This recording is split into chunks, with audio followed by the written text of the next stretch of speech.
Olá pessoal, eu sou Amaury Silva, sou juiz de direito no estado de Minas Gerais há 20 anos, fui advogado, defensor público, especialista em direito penal e processual penal, sou mestre em estudos territoriais com ênfase em criminologia e direitos humanos, doutorando em comunicação com ênfase em direito, autor de diversas obras jurídicas, professor na graduação e pós-graduação na FAD-Vale. Estamos aqui para compartilhar nossas reflexões.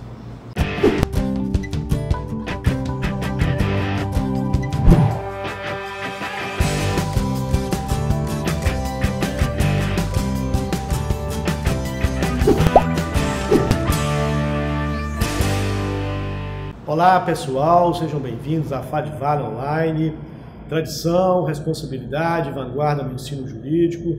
Nosso seminário é agora sobre nexo de causalidade ou relação de causalidade dentro do aspecto da teoria do crime, que é um assunto muito importante para aqueles que se dedicam ao estudo do direito penal, para aqueles que têm compromisso com a realização dos concursos públicos. Nós podemos entender inicialmente o nexo de causalidade como o vínculo que vai existir entre a conduta ou comportamento do sujeito ativo do crime com o chamado resultado naturalístico, com o chamado resultado que é proporcionado a partir da ação, a partir da conduta do sujeito ativo. Esse resultado é indispensável para a formatação do quadro típico, para a formatação da tipicidade. Pois bem, como que nós devemos então, meus amigos, pensar a respeito do resultado? O resultado que é considerado para fins da investigação em torno do nexo de causalidade, ele se projeta em dois sentidos diferentes. O primeiro sentido é o chamado resultado naturalístico ou resultado natural. Nada mais é do que aquilo que é modificado no mundo exterior e que é captado pelos sentidos humanos, ou seja, aquilo que muda de forma plena da realidade a partir do comportamento do sujeito ativo. Vou tentar aqui colocar o exemplo mais ostensivo para que os amigos possam considerá-lo. Um caso de transição entre vida e morte no crime de homicídio. O caso de a hipótese de inversão da posse quando se fala em crime de roubo ou quando se fala em crime de furto. Num outro sentido também, nós temos o chamado resultado meramente normativo ou fictício ou padronizado, que seria aquele resultado que ofende um interesse tutelado pela norma penal, mas o dano é apenas em potencial ou efetivo. Não há uma mudança no plano da realidade em torno da modificação que pode ser captada pelos sentidos humanos.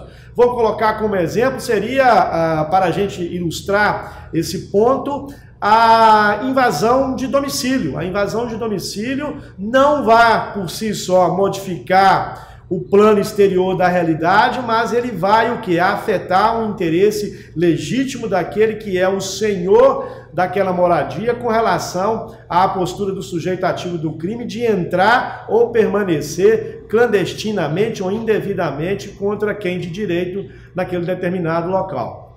Feita então essa introdução inicial, nós temos que pensar a respeito do nexo de causalidade dentro dessa perspectiva da teoria do crime, lembrando aquela classificação dos crimes quanto ao seu resultado. Resultado aqui que eu falo, resultado naturalístico ou natural, resultado real. Então nós temos o seguinte quadro. O primeiro grupo de crimes nós podemos chamar de crimes materiais. Seriam aqueles crimes onde a descrição típica envolve uma conduta e um resultado naturalístico. E a consumação desse crime só será verificada, concretizada a partir da constatação, da concretização desse resultado naturalístico. Volto aqui ao exemplo do homicídio, do roubo, do furto. No segundo grupo de crimes, amigos, nós temos os chamados crimes formais, são aqueles crimes onde há descrição da conduta típica e do resultado, mas a consumação independe, dispensa o resultado natural. É também chamado pela doutrina de crime de consumação antecipada. Podemos dar como exemplo o caso da ameaça.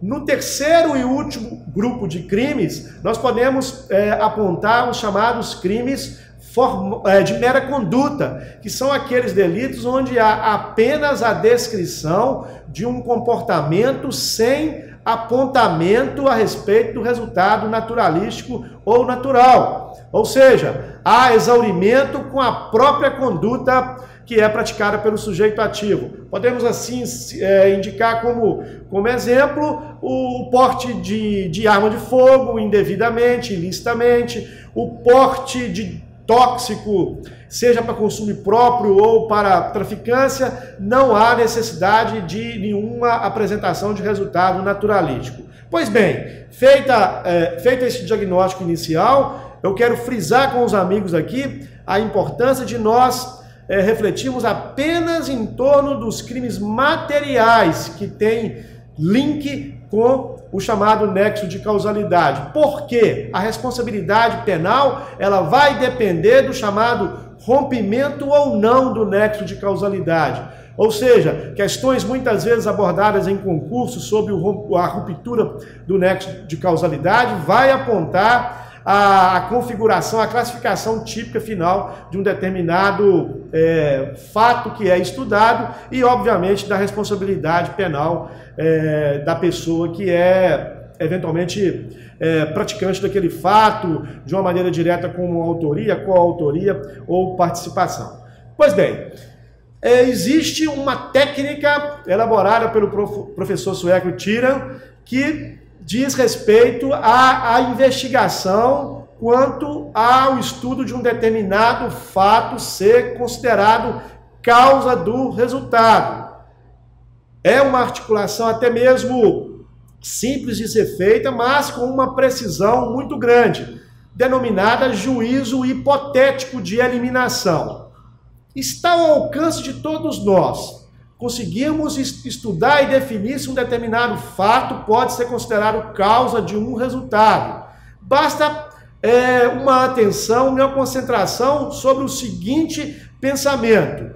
Se eu, dentro de uma cadeia de acontecimentos, de fatos, subtraio mentalmente aquele acontecimento e pergunto, mesmo sem esse fato, o resultado teria sido produzido, eu vou concluir que aquele fato em estudo não é causa do resultado. Ao contrário, se eu faço a subtração mental, o exercício mental, subtraio e pergunto, mesmo sem esse fato na cadeia de acontecimentos, o resultado teria acontecido. Se a resposta for negativa, aquele fato deve ser considerado causa do resultado. Vou tentar então colocar para vocês aqui um exemplo para que nós possamos prosseguir em torno do debate sobre a nossa teoria brasileira que é aplicada para o nexo de causalidade. Suponhamos o seguinte caso concreto. Eu vou aqui homenagear alguns protagonistas, aqui, algumas personagens no nosso exemplo. Vou colocar o Severo e o Pacato como duas pessoas que são rivais entre si. O Severo, ele resolve matar a pessoa do Pacato. Ele percebe, ele chega àquela conclusão visceral de que não é possível mais ele conviver no mesmo mundo com o Pacato. Então ele pensa o seguinte, ele pensa e tem acesso a uma arma de fogo, um revólver calibre 38, que é fabricado por uma determinada indústria de armas. Essa arma de fogo ele adquiriu de maneira legítima num determinado revendedor. Nós vamos ter então o seguinte quadro, o Severo adquire uma arma de fogo fabricada pela indústria X. No dia deliberado para que ele cometa o crime contra o seu desafeto, ele acorda, vai até o guarda-roupa, verifica a arma está carregada, ele coloca a arma na sua bolsa. Quando dá o horário da série Os Vinques, ele assiste a série Os Vinques. e caminha sabendo que o pacato, o seu desafeto, vai estar retornando do trabalho às 15 horas.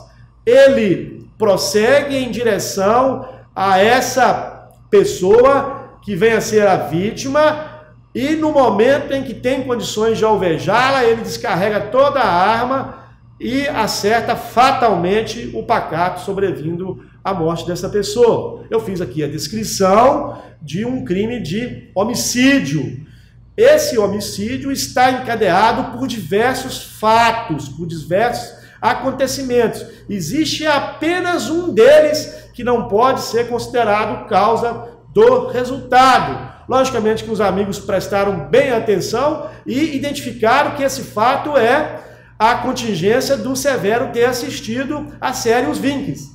Se eu fizer a subtração imaginária desse dado dentro da nossa cadeia, nós vamos concluir que mesmo sem esse fato, a morte da vítima teria acontecido. Logo eu vou concluir no juízo hipotético de que a assistência da série, né, o fato de ter prestado a audiência à série, não é causa de resultado. Pois bem, aí nós temos o seguinte quadro: a fabricação da arma de fogo é causa do resultado, a venda da arma de fogo é causa do resultado, enfim, todos os fatos anteriores, né, é causa do resultado. Se nós formos fazer uma articulação com maior extensão, nós vamos imaginar o seguinte: o próprio fato do nascimento de Severo, que é o autor, e de Pacato, que é a vítima, é causa da sua morte. Essa situação ela é elaborada na nossa teoria que busca a explicação do nexo de causalidade, que é a teoria da equivalência das condições anteriores ou condício sine qua non. É aquela que nós chamamos de teoria cega, a teoria que leva ao infinito.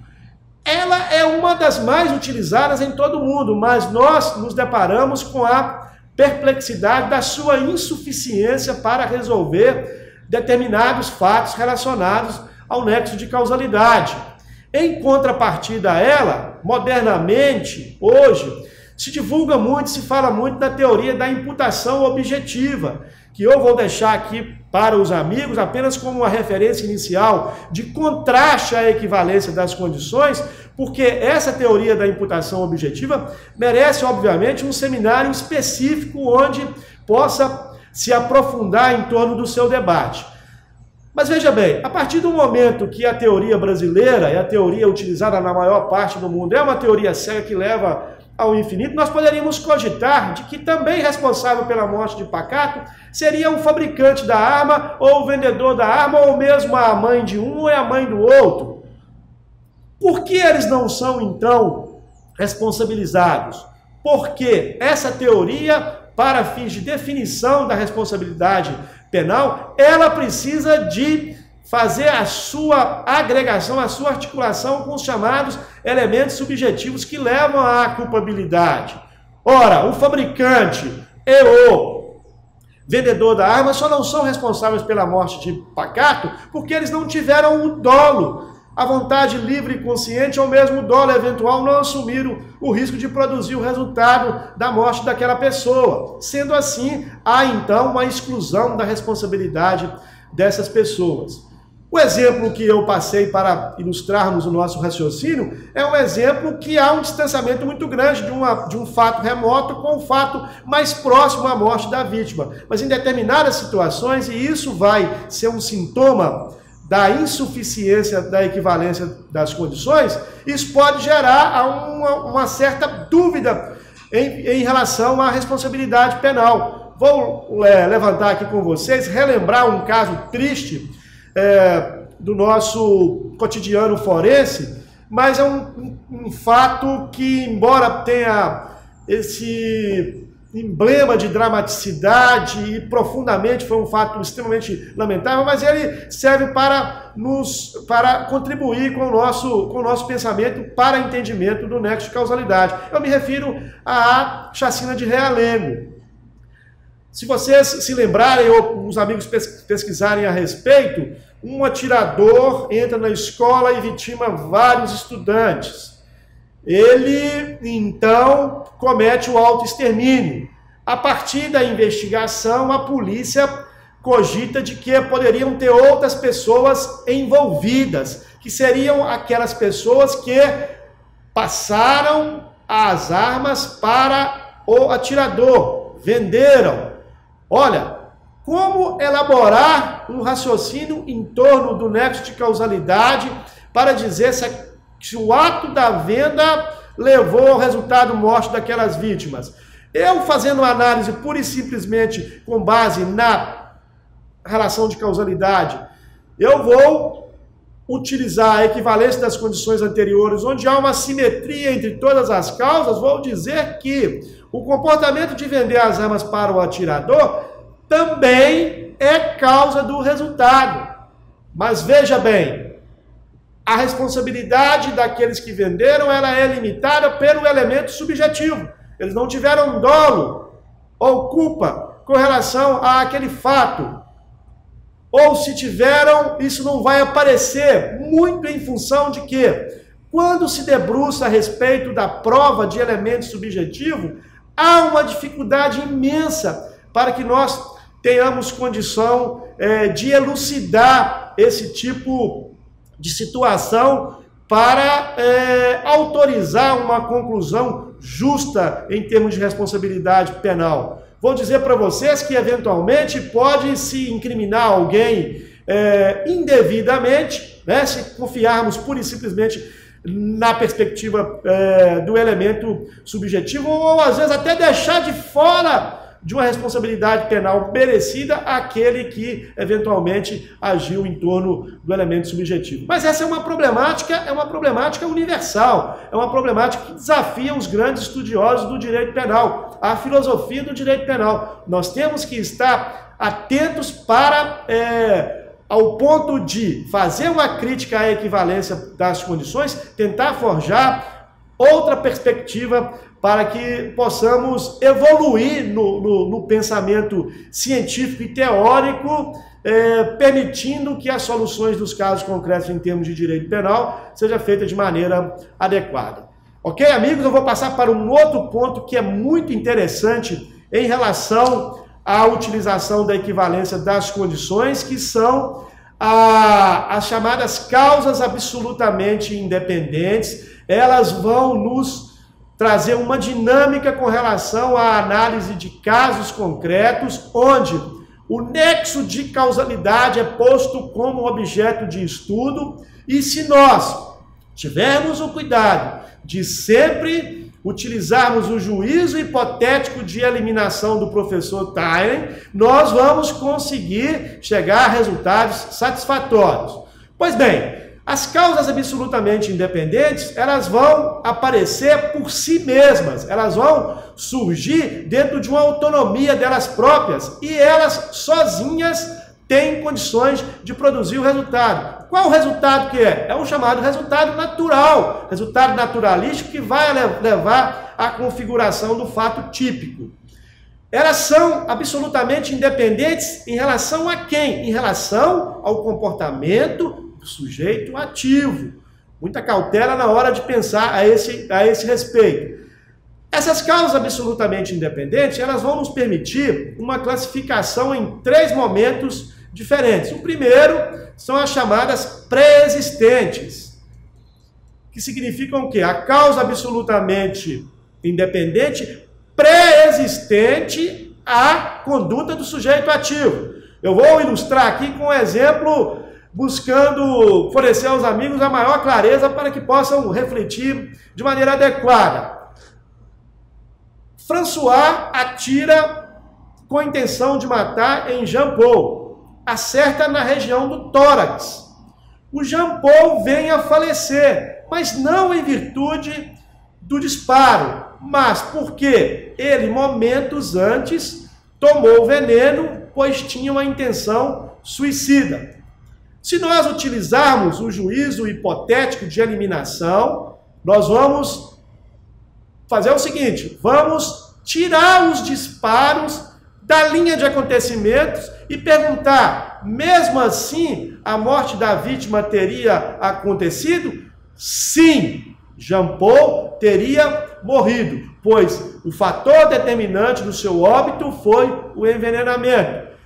Aí eu tenho que me deparar com a solução da responsabilidade penal do François. Seria o quê? Ele responde por tentativa, pois mesmo com os disparos feitos, ele colocou em risco o bem jurídico vida da vítima e, segundo a nossa teoria da tentativa prevista no artigo 14 do Código Penal, ele vai ter a sua responsabilidade criminal proporcional aos fatos praticados, ok?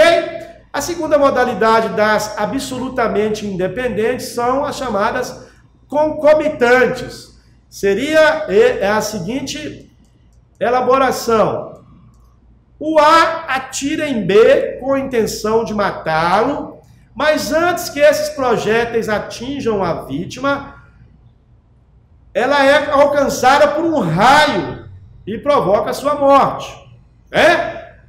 Quem está se dedicando a concursos aí sabe muito bem que isso é uma coqueluche na hora de se perguntar questão em concurso. Qual que é a solução? Se o amigo detém um pequeno conhecimento ou um conhecimento mais aprofundado do juízo hipotético de eliminação, vai resolver de maneira satisfatória esse ponto. Olha, o A vai responder por tentativa. Se eu elimino da cadeia de acontecimentos os disparos de A, obviamente que, mesmo assim, a vítima B teria morrido. Ok? Vamos passar então para as chamadas causas absolutamente independentes supervenientes, ou seja, elas vão ocorrer depois da conduta do sujeito ativo. Olha o exemplo que eu trouxe aqui para os amigos pensarem junto comigo. A e B estão dentro de um depósito e o A saca de um revólver atirando contra B e acerta ali em região fatal. Em seguida cai o prédio e sobrevém a morte de B, mas em consequência do desabamento. Da mesma forma, olha, se eu for tirar da linha de acontecimento os disparos, vou perguntar, a morte teria acontecido? Sim. Então a responsabilidade ela vai ser baseada na ruptura do nexo de causalidade. O comportamento do sujeito ativo se limita à perspectiva da tentativa de homicídio. São exemplos consagrados pela doutrina. Eu posso citar aqui o professor Guilherme de Souza Nucci, que enfatiza esses casos, tal qual eu coloquei aqui nos exemplos, com uma outra variação, no sentido de dar fundamento a esse estudo do nexo de causalidade nas causas absolutamente independentes. Podemos então chegar a uma conclusão aqui importante, ligada ao fenômeno do crime impossível. Olha, quando nós nos depararmos com causas preexistentes e concomitantes dentro do grupo das absolutamente independentes, se a morte da vítima, no caso de homicídio, for antecedente ao comportamento do sujeito ativo, nós vamos tratar de tentativa impunível, crime impossível, previsto no artigo 17 do Código Penal, por absoluta impropriedade do objeto. Quero aqui salientar com os prezados amigos o seguinte: muito cuidado que em concursos essa situação das causas absolutamente independentes, pré-existentes e concomitantes e sua ligação com o crime impossível é colocada às vezes para poder testar o nível de concentração daquele que está preparando ou que está disputando o certame. Vamos então caminhar mais um passo para abordar agora as chamadas causas relativamente independentes. Olha, essas causas relativamente independentes em relação à conduta do sujeito ativo. Vai significar o quê? Dentro do cenário da realidade, há uma aliança entre essa causa externa e o comportamento ou conduta do sujeito ativo. O resultado naturalístico, ele só é concretizado, ele só vem para o mundo exterior a partir o quê? Da conjunção entre o comportamento do sujeito ativo, a conduta do sujeito ativo e essa causa Os dois juntos é que produzem o resultado. Se não houvesse nenhum nem outro, o resultado seria parcial. Eu não poderia falar no resultado naturalístico de maneira total. Ok? Então, olha, as relativamente independentes, elas vão permitir também a mesma divisão em modelo em pré-existentes, concomitantes e supervenientes. Vejamos então o que nós preparamos aqui para trazer para os colegas. As pré-existentes, eu coloco o exemplo da hemofilia. Vamos voltar àqueles personagens antigos nossos, o Severo e o Pacato? O Severo pretende matar Pacato e ele sabe que a vítima é hemofílica. Para a gente aqui agregar uma informação dada, a hemofilia é uma patologia onde a pessoa tem uma dificuldade de coagulação sanguínea. E isso pode levar a hemorragias que, se não cuidadas, podem levar a pessoa ao óbito. Então, o Severo golpeia a vítima hemofílica com uma faca. O golpe não acerta em região fatal.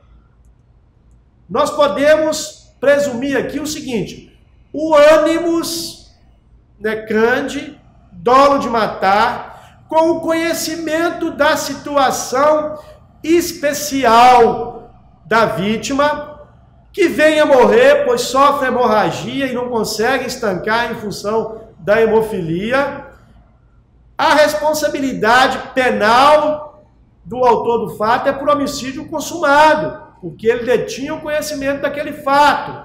Não há ruptura no nexo de causalidade. Mas veja bem, a morte só ocorreu pela conjunção de fatores, o golpe junto com a hemofilia.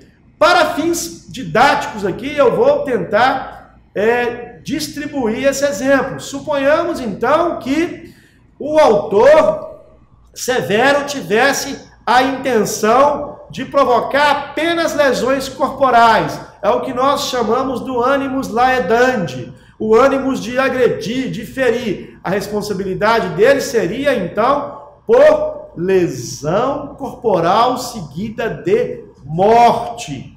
Pois bem, agora eu vou chegar no ponto que eu queria transmitir aos amigos, aos colegas, no sentido de nossa reflexão em torno do nexo de causalidade. Suponhamos, então, que Severo não soubesse da especial condição de Pacato ser hemofílico.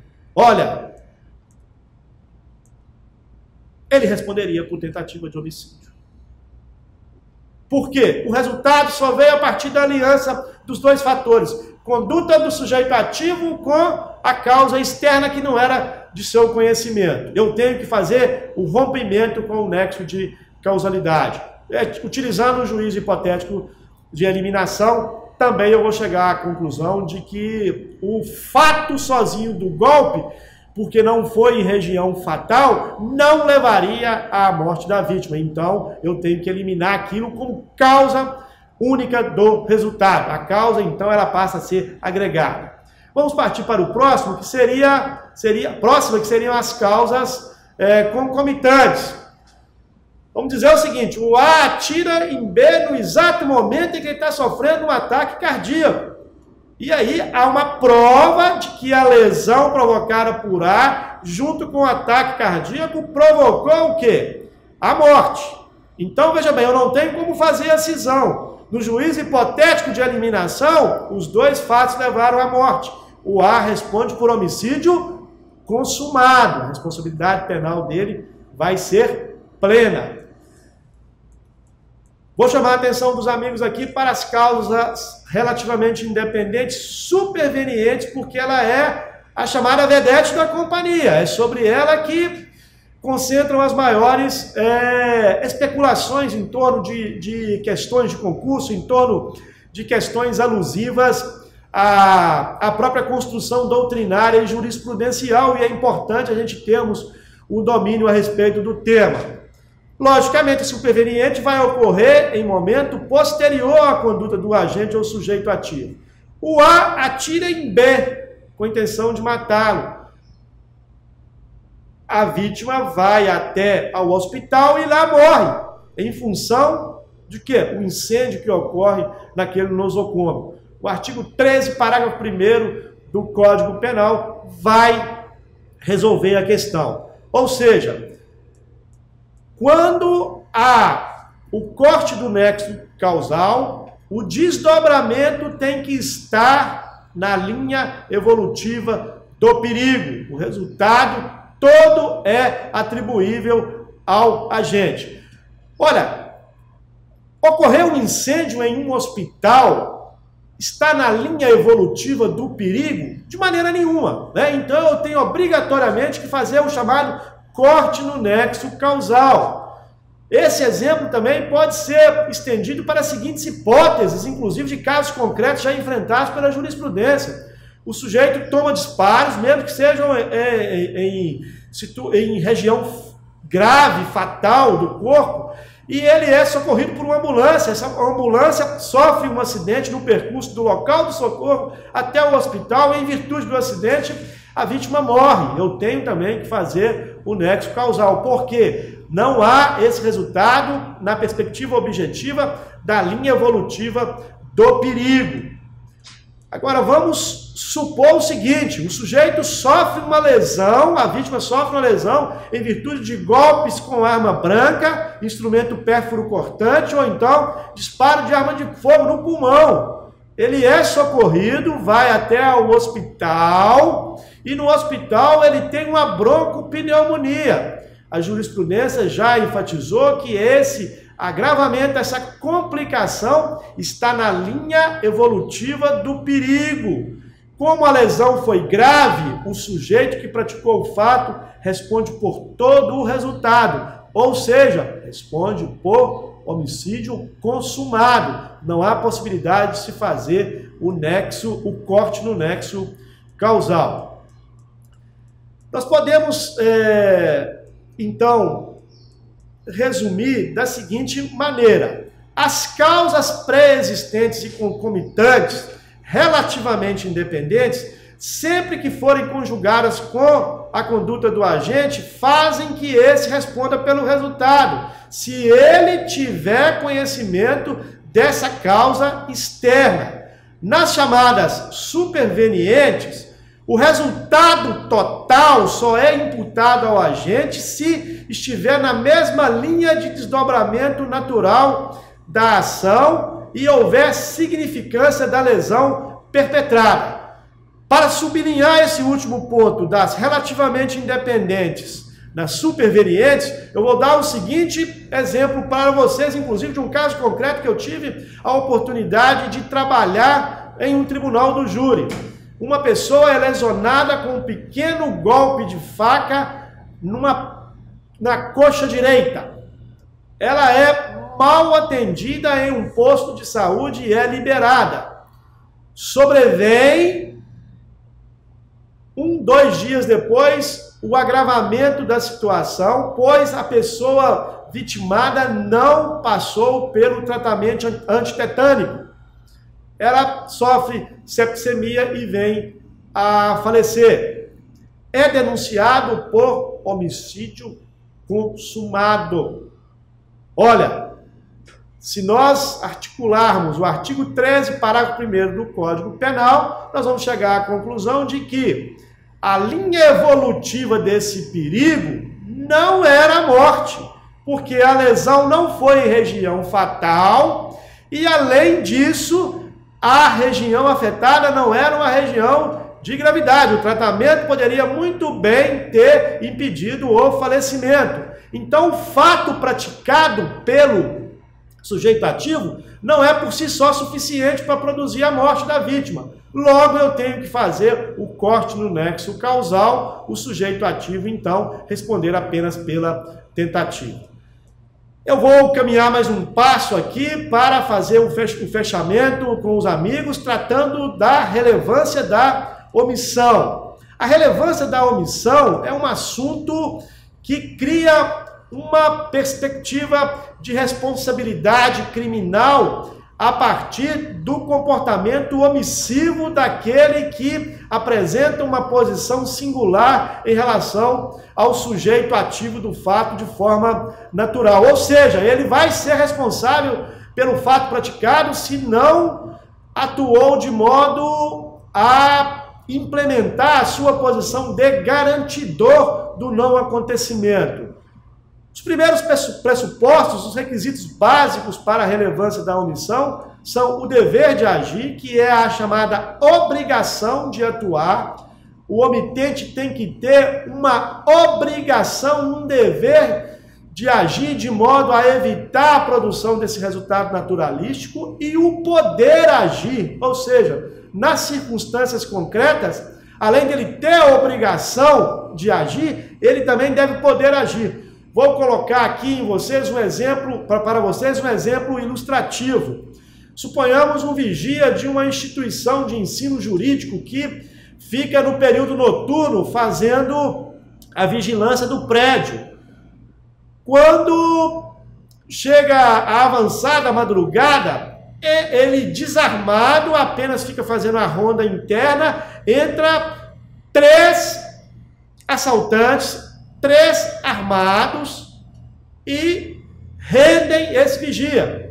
Ele não pode reagir de forma alguma. Então, ele tinha o dever genérico, abstrato de atuar, mas quando você se depara com o caso concreto, embora ele tenha esse dever, ele não podia atuar, porque não seria lícito ele sacrificar a própria vida para proteger o bem jurídico no qual ele se obrigou. Mas mudando um pouco esse exemplo, suponhamos então que esse vigia é uma pessoa de boa envergadura física, entra um menor de pequena envergadura física, desarmado, esse vigia nada faz para evitar o furto que vai ser praticado naquele estabelecimento. O vigia nem ao menos aciona a polícia para que a polícia dê condições para conter aquele comportamento indevido. Nós vamos chegar à conclusão, então, de que, olha, o vigia tinha a obrigação de atuar e podia atuar no caso concreto. Isto é, ele não procedendo dessa maneira, ele tem a mesma responsabilidade criminal do sujeito que praticou o fato. Inclusive, essa relevância da omissão é uma das exceções à teoria monista dentro da perspectiva do concurso de agentes. Obviamente que, em torno do elemento subjetivo, eu vou ter que definir também se essa responsabilidade criminal é construída sob uma perspectiva de dolo ou se é constituída a partir de uma perspectiva de culpa. Veja bem, amigos, o artigo 13, parágrafo 2º, vai definir os casos onde essa posição de garantidor ela vai aparecer de maneira mais visível. A primeira opção é aquela que fala a respeito do dever de agir decorrente de lei. O seguinte caso é extraído da doutrina. Um salva-vidas tem um desafeto, ele é um corpo de bombeiros salva-vidas, ele é integrante do corpo de bombeiros salva-vidas, ele presencia um desafeto afogando, ele tem a obrigação de evitar o resultado. Mas ele diz o seguinte: vão me vingar do desafeto, vou deixar que ele morra, não vou agir tal qual eu sou obrigado por lei. Ele se omitindo, ficando na posição inerte, vem aquele desafeto dele e morre afogado. A responsabilidade desse integrante salva-vidas é uma responsabilidade por omissão. Ele passa então a ter a responder pelo crime de homicídio, nesse caso por homicídio inclusive doloso. Vamos colocar aqui o segundo episódio previsto no artigo 13, parágrafo 2º, a linha B, que é a situação de assumir o compromisso de não produzir o resultado por outro meio. Pode ser por um contrato, pode ser por um consenso mesmo que casual. Vou situá-los em duas posições. Digamos que um surfista disputando também uma competição náutica, ele está em segundo lugar e vai pensar o seguinte: olha, ao presenciar o colega que está em primeiro lugar em afogamento, ele adota a seguinte postura: não vou socorrê-lo, porque se ele afogar, ele não completa a etapa e vai haver uma mudança. Ele perde o primeiro lugar, eu pulo para o primeiro lugar e vou ser campeão do torneio. Qual seria então a solução a ser colocada? Obviamente, se ele tem a posição de garantidor, ele vai ficar responsável pelo crime de homicídio. Para tanto, seria necessário que dentro do regulamento, que tem natureza contratual, o regulamento daquela competição náutica, houvesse a previsão de que todo competidor, vendo o colega que está disputando com ele aquelas etapas das competições, em situação de dificuldade, em situação de perigo, tem a obrigação de salvá-lo. Porque se ele aderiu ao regulamento e ele não cumprindo esse contrato, ele vai então ficar responsável pelo resultado. Agora, caso contrário, se não há nenhuma... Porque o desportista não é obrigado por lei tal qual o integrante do Corpo de Bombeiro a prestar o socorro. Mas se ele não tem essa obrigação, aí ele vai ficar deslocado na sua responsabilidade penal para a regra geral do artigo 135 do Código Penal, que é o chamado crime de omissão de socorro. Quando eu trato desse assunto, eu sublinho um exemplo que eu acho, ele é até um pouco cômico, mas ele ilustra bem essa situação. Um pai vai até a praia com um filho pequeno, ele chega até a areia, percebe uma mulher bonita indo em direção ao mar e pensa o seguinte: olha, eu não precisava de estar aqui com meu filho com 3, 4 anos e poderia acompanhar aquela bela mulher que está indo para a água. Passa uma pessoa, ele pede a essa pessoa que faça o seguinte: olha, fico com o meu filho aqui durante um período até que eu vá no mar e volte.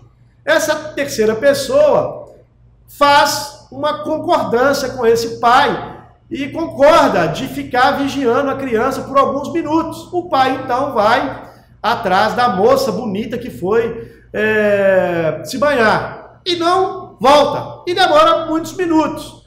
Essa pessoa que aceitou cuidar do filho daquele que pediu o compromisso, ao passar muito tempo, fica intolerante e resolve fazer o quê? Abandonar a criança em plena areia. Deixa a criança sozinha, porque percebe que o pai também não articulou uma responsabilidade com ela. Ele se afasta, a criança fica só e a criança caminha para o mar e morre. A pessoa que abandonou a criança e inicialmente tinha ficado a pedido do pai, tem uma omissão penalmente relevante e é responsável pela morte da criança. No terceiro caso, nós temos na linha C o exemplo de que aquela pessoa que cria o risco é obrigado a eliminá-lo, sob pena de sua omissão ter também uma relevância de natureza penal. Eu, quando coloco isso em torno de estudantes, eu gosto de ilustrar com o seguinte exemplo: suponhamos que na sua festa de formatura exista um colega seu que não sabe nadar. E você faz o seguinte: empurra o seu colega na piscina, sabendo que ele não sabe nadar. Consciência disso. Essa pessoa afoga, vem a óbito. Aquele que empurrou o estudante na piscina é obrigado a aliviar o perigo. Se ele se omitir ao, digamos que, evitar a concretização do risco que ele criou, a sua omissão tem relevância penal e ele então vai responder pelo crime de homicídio. Então, ficamos por aqui. Um abraço a todos. Eu agradeço pela atenção. Evoé.